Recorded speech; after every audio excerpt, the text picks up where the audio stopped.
दौलत की हवस में पाकिस्तानी शहरियों की चीनी बाशिंदों से शादियां। ਉੱਥੇ ਜਾ ਕੇ 3 ਵੀਜ਼ੇ ਦੇਣਗੇ, ਬੱਚਿਆਂ ਨੂੰ ਤਨਖਾਹ ਭੇਜਣਗੇ। मुझे नशा करवा देते थे, नशे में होश नहीं होती थी 2-2 3-3 दिन। बदकारी करते थे जी। इसका सर फटा हुआ था, ये वैसे कमर को दर्द कह रही थी। धक्का मारा अपनी तरफ से, बैठ के नीचे गए। सर फटा, गाड़ी में बैठा के चौकियाँ वगैरह क्रॉस कर लेते थे ना, फिर गाड़ी में इन्होंने शुरू हो जाना है, पार्टियों पे लेके जाना है, ड्रिंक करनी है। और ये जो लीफे था, ये अपने घर से ड्रिंक भेजता था। अल्लाह सुने तो मेरा गुनाह माफ कर, जेड़ा मैं कर लिया। कितनी पाकिस्तानी लड़कियां वहां पर फंसी हुई हैं। 30 साल से। आज पाक चीन दोस्ती के नाम पर पाकिस्तान में लड़कियों से शादियां करके उनको चीन स्मगल करने का जो भयानक धंधा और कारोबार जारी है वो इंतहाई खौफनाक हद तक बढ़ चुका हुआ है। टीम लाहौर पूछता है ने पिछले हफ्ते इसी मामले पर अपनी एक एपिसोड भी की और उन बेटियों से आपको मिलाया, उन बेटियों के अपने उन ऐवानों में मौजूद मुअज़्ज़ज़ीन और बड़ों के सामने उनकी आवाज़, उनकी बात रखने की कोशिश की, जो चीख चीख कर ये कहती हैं कि हमारा कसूर क्या था। माँ बाप और नाना उनकी ख्वाहिश और फरमाइश के मुताबिक पैसे लेकर उन बच्चियों की चाइनीज़ बाशिंदों के साथ माफिया की मदद से शादियां करवा दी गई।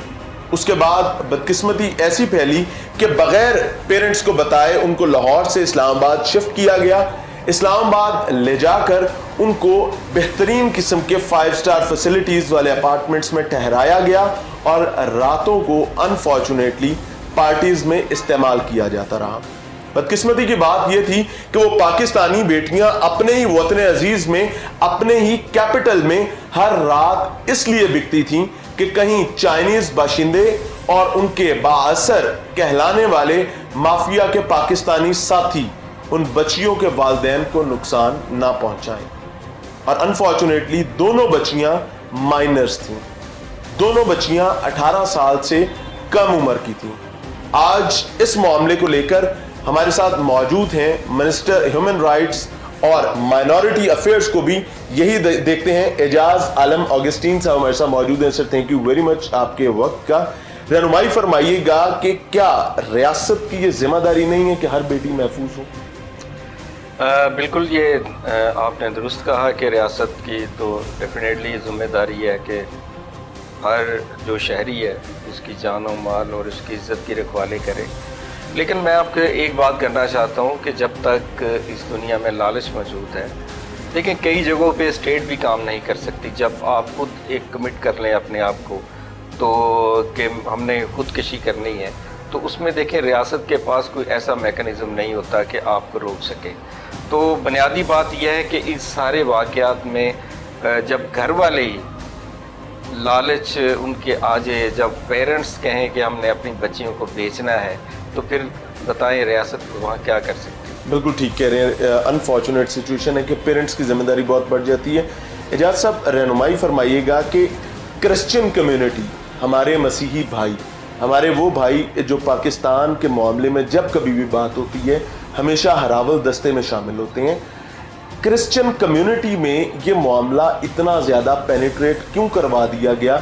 जाली मसीही सर्टिफिकेट बनवाए जाते हैं और उसके बाद जाके मसीही बच्चियों से शादी की जाती है, बाकायदा बैनर्स लगा के, वॉल चॉकिंग्स करवा के पाकिस्तानी उनके गुमाश्ते जो हैं वो ये तमाम काम सरकार की नाक के नीचे कर रहे होते हैं। क्या आम आदमी जब वो बैनर्स, वो तशहीरें और वो वॉल चॉकिंग्स देख रहा होता है, उनसे राब्ता कर रहा होता है, तो हमारे इदारे ये काम क्यों नहीं कर पाते?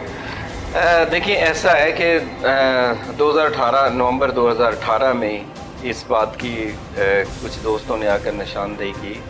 हमारे एक फ्रीलांसर सहाफ़ी हैं, उन्होंने हमें आकर बताया हमारी मिनिस्ट्री में कि ऐसे ऐसे कुछ इलाकों में कुछ बैनर लगे हुए हैं जिस पे उन्होंने राब्ते के लिए कहा है। तो हमने पहले तो ये समझा कि हमने कहा ये जस्ट ऐसे ही लोग, लेकिन वो बात में हमें आहिस्ता आहिस्ता एहसास हुआ कि वो तो बहुत बड़ा उसके पीछे गैंग है और उसमें ख़ास तौर पर कुछ ऐसे लोग थे, मैं मतलब एक डीएसपी रिटायर्ड थे, उनका बेटा उसमें शामिल था जो कि बाकायदा एक मैरिज ब्यूरो की हैसियत। फिर उसमें मैं आपको बताऊं कि बदकिस्मती ये है कि हमारी क्रिश्चियन कम्युनिटी के कुछ पादरी साहबान इस गैंग में शामिल थे जो कि बगैर पूछे ही उन्होंने कभी वो देखते ही नहीं थे कि अगर लड़का बुद्धिस्ट है या किस मज़हब से उसका तल्लुक़ है, लड़की क्रिश्चियन है तो उससे निकाह करने की करते थे,